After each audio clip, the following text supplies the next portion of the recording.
sebagai masyarakat Goa tentunya kami membutuhkan sebuah perubahan yang lebih baik.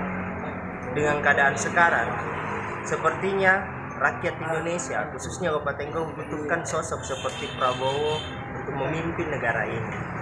Yang pada akhirnya ketika dia memilih Sandiaga Uno sebagai pasangan ini, saya rasa bahwa ini adalah sebuah pasangan yang sangat ideal, di mana Pak Sandi Uno itu juga merupakan representasi sebuah kaum pemuda, intelek dan Islami modern. Nah, itu yang kami melihat bahwa memang pasangan Prabowo dan Sandiaga ini sangat cocok. Apalagi saya di partai PAN dan juga koalisi pengusung pasangan ini, tentunya saya tetap setia dan pas banget. Mungkin seperti itu. Kira-kira kemenangannya di Goa gimana?